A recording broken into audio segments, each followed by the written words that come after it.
আমি কামারহাটি রোজ যাই, ওই রাস্তা দিয়ে যাই, আর রোজ রাস্তা দিয়ে আসি। উনি উনি হয়তো কখনো থাকেন কখনো থাকেন না, আমি কিন্তু রোজ ওই রাস্তা দিয়ে যাতায়াত করি। সবসময় আমি তৈরি থাকি উনি কবে আমাকে মারবেন। আসলে যখন উনি হোশে থাকেন না তখন এইসব কথা বলেন।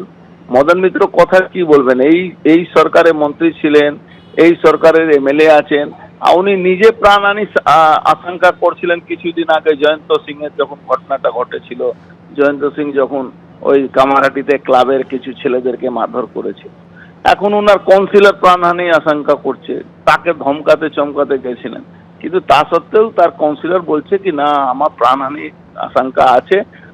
আশঙ্কা শুধু নয়, এই মদন মিত্র ওই গুন্ডাদের দিয়ে আশঙ্কা আছে। একটা সময় ছিল কামারহাটি এই মুসলমান গুন্ডারা ওখানে উৎপাত করতো, তোলাবাজি করতো। এখন তারা বিটি রোডে ওপারে গিয়েও তোলাবাজি শুরু করেছে।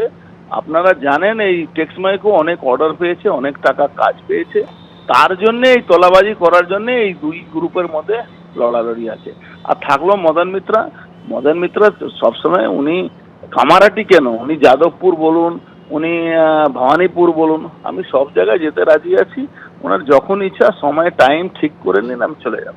ব্যাপারে না কে উনি অর্জুন সিং আর কথা বলছে চোরানাশনে ধর্মের কাহিনী। অর্জুন সিং যদি এখন গুন্ডামির কথা বলে সেটা কিন্তু হাসির ব্যাপার হয় না। অর্জুন সিং এর জামাটা যত সাদা ওর ভেতরটা তত কালো নোংরা, তাই জন্য মানুষ ওকে একদম মানে ছোবড়ার মতো ফেলে দিয়েছে। এখানে আসলে ছোবড়া নয়, ছিবড়ে হয়ে যাবেন। যাদেরকে আপনি উস্কাচ্ছেন, যারা আপনাকে বলছে কোনো ব্যাপার না আমরা আছি, আমরা আপনাকে প্রোটেকশন দেবো, আমি চ্যালেঞ্জ জানাচ্ছি যে কোনো দিন কামারহাটির যে কোনো ওয়ার্ডে ঘোষণা করে ডিক্লেয়ার করুন বিজেপি কবে কোথায় মোকাবিলা করবেন।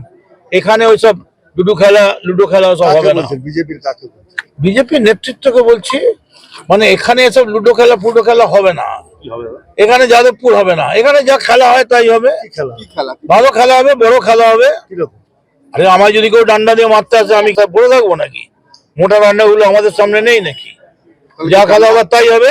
আমাদেরই খুব পরিচিত জানাশোনা কেউ চেষ্টা করছে অর্জুন সিংকে এখানে ঢোকালে তাহলে এখানে হিন্দি ভাষী এইসব মিলিয়ে টিলিয়ে একটা বাঙালি হিন্দি ভাষী পলিটিক্স করে দেওয়া যাবে।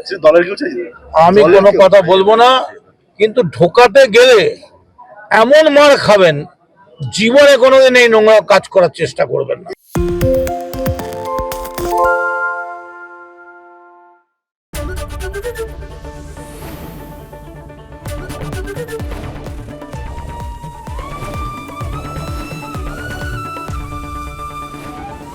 এবিপি আনন্দ এগিয়ে থাকে, এগিয়ে রাখে।